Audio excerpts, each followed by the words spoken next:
This little MR1 weapon obliterates Warframe's Endgame. In fact, it's one of the best pistols in the entire game. Of course, I'm talking about the Furis.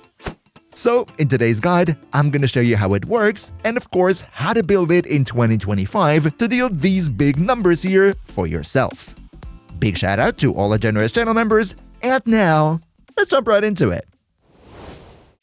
First things first, how do you get it for yourself? And this is pretty simple. You just go to the market right here, type in Furis in the search, and then you can buy the normal version. But of course, to unlock the true power of the Furis, we need the Incarnon adapter for it, which just so happens to not be in the rotation this week. Sad times. But once it is in the rotation, you will naturally find it right here, or alternatively, you can also go to the Zeraman 10.0, go to Cavallero, and get the adapter in the Incarnon market, also in that week where the Furis shows up in rotation.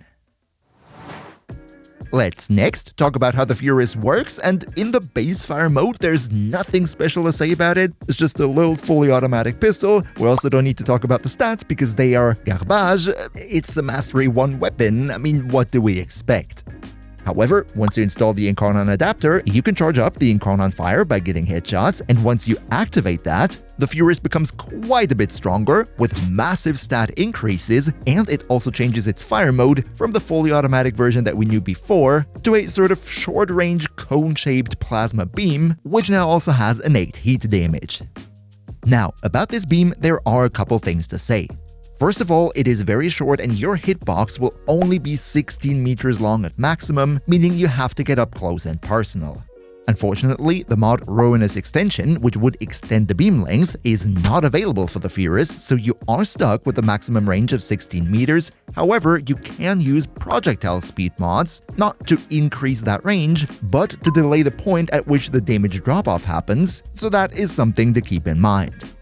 Also, because the beam is so broad, you can hit multiple enemies as long as they're close enough together and standing side by side. However, even though it's hard to see with that big plasma cloud in your face, the Furis Incarnon has zero punch-through. It's always only the first enemy in the row who is affected by all of this. And as always, if you could maybe give the video a quick like, that would be very helpful with the YouTube algorithm, so cheers so much for your support.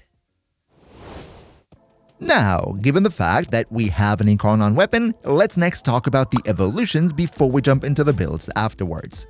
As always, Evolution 1 just activates the Incarnon mode, but with Evolution 2 it already gets a bit situational.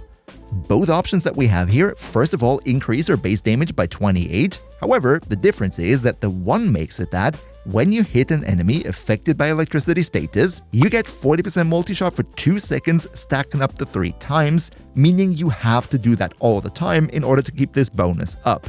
And the other one here increases the base damage even further, but you need to have overshields on, otherwise you're not getting that bonus. So, depending on which loadout you run, I think both of these are viable. Evolution 3 is up to personal preference, I would say. What we have here is more accuracy, more magazine capacity, but this only in the base variant, not in the Incarnon. And the third one, a chance of 10% to instantly reload if you hit a headshot, not a headshot kill, just a headshot. Also here, only for the base variant, not for the Incarnon.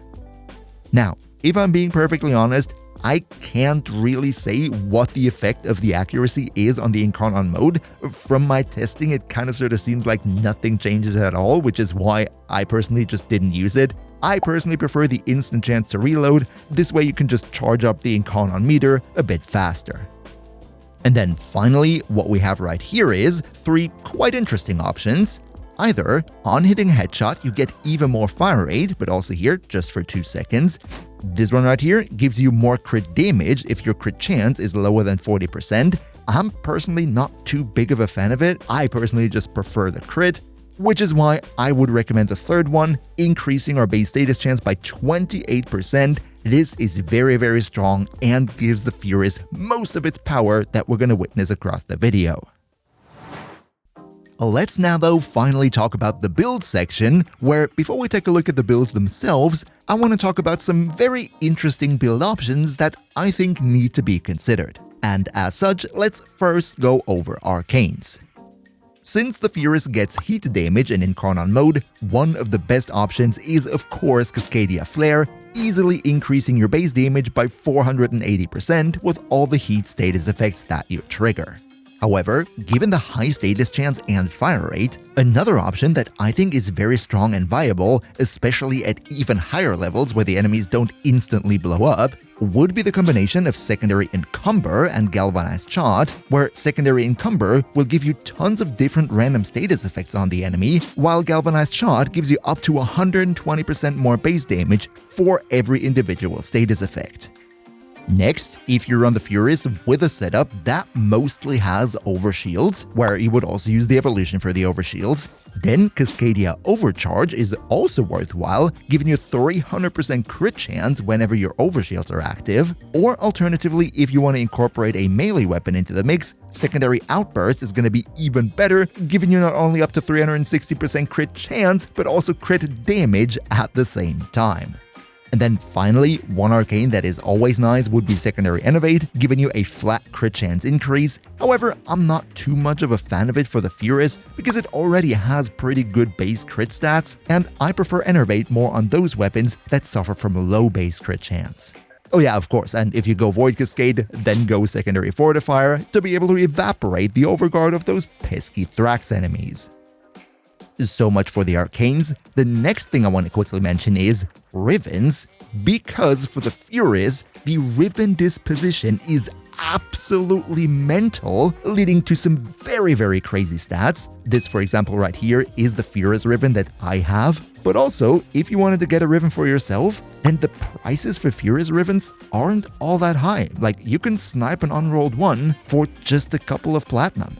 As for which stats you would ideally want to have on the Riven, well, of course you have the basics like crit chance, crit damage, status chance, damage, all that good stuff, but one underrated stat would be punch through, because as we initially said, this big plasma blob in front of you has 0 punch through. If you shoot one enemy, then everybody behind them is going to be safe, and with punch through, you can fix that. I'm not sure if I would want to dedicate a mod slot for just a punch through mod, but if you manage to have a good Riven with punch through on it, then that would be a definite yes for me. And finally, one more thing that I wanted to mention is the Furis has a dedicated augment that you get from the new Loka Syndicate, and this one is actually very strong, giving you 20% lifesteal, meaning 20% of the damage that you deal, you will instantly regenerate as health. This is an absolute godsend for every health tanking setup that you could imagine, and even though a lot of people in the community hate health tanking because it can't do level cap, fact of the matter is that 95% of the player base don't regularly do level cap anyway, which means for most of you watching right now, health tanking is still a viable thing, and if you choose to do so, then the Furis is all you really need to never die at all. But now, let's get into the builds where I have 3 different variants prepared for you, one heat damage over time build, one heat elemental hybrid build, and lastly, a very fun and super duper OP blast build that just obliterates everything in the right hands. Just one quick thing to mention, even though the Furis is a very early game weapon, I'm not going to give you a beginner-friendly build because I don't think the Furis is a good weapon in the early game. It really needs its Incarnon adapter to shine. So if you're a beginner, I would recommend just not building it at all and coming back once you are far enough into the game to get its Incarnon variant. Let's start with the Heat DOT though. This right here would be it. For the sake of this video, we're not going to use the super duper OP Riven here. Of course, with a Heat DOT build, we're going to go for Cascadia Flare to take care of our base damage, and then we have Multi-Shot, we have Elementalist plus Faction Mod because we want that heat to deal as much damage as possible, Lethal Torrent for even more multi-shot and fire rate, Primed Heat HR to get that heat damage up even higher, Galvanized Shot for more status chance and maybe the occasional increase in base damage if you have some sort of external priming, and then finally crit chance and crit damage. For the crit chance, you could go with Creeping Bullseye, but in my personal opinion, 13% more crit chance isn't worth the trade-off with negative 20% fire rate on a status-heavy weapon like this. Up next, what we have right here is a Heat Elemental Hybrid build, where in this case we go for Corrosive plus Heat, but if you wanted to, you could also go Viral Heat or whatever you like. Most of what we're seeing here doesn't really change all that much. However, here I do use the riven. If you don't have a riven, of course, you could put anything else in here. The choice is totally yours, but for the sake of the format that I've invested here, there isn't really anything else that I could put in here. And then finally, we have this super duper duper fun Blast Incarnon build, where this time we take the original heat that is on the weapon with the Incarnon mode and only add cold damage. That will then turn into Blast, and that's also the reason why we're not using Cascadia Flare anymore, as we're not proccing heat at all. From the mods themselves, this build is pretty similar to the heat damage over time. You know, we go for a lot of status chance, multi-shot, elementalist, faction damage, all that good stuff. However, here the base damage comes from the aforementioned combination of secondary encumber and galvanized shot. If, however, that is something you don't like, you could totally replace secondary encumber with the secondary merciless right here. That will also give you a nice damage buff. Choice also here, perfectly yours. Just one very important thing to mention, this blast build is made to be used with warframes that can group up a lot of enemies in a tight space. If you wanted to run it without grouping tool, then I would highly recommend to get some sort of punch through on the weapon, because otherwise you're just not gonna hit enough enemies at the same time to truly create this blast chain reaction that you need to instantly blow up everything. And if you want to know the other best pistol in Warframe, then you can find that right here. Another massive shout out to Niels V, Demon Lord Cell, Demon Emperor, Emperor Prime, Nost Linux Gaming, Turtle Pier on the Kanio 2, Skyla Bowser, Mihawky, Phil the Meme, Socrates the Almighty Rat, Leo Morizaki, Shadow Lockhart, Hound Tagas, Patricider, Trolloloxen, Boomia1, Mr. Games Blazes, Save, Awindai, and all other generous channel members for your continuous support. We see each other hopefully in the next one, and until then, as always, good loot.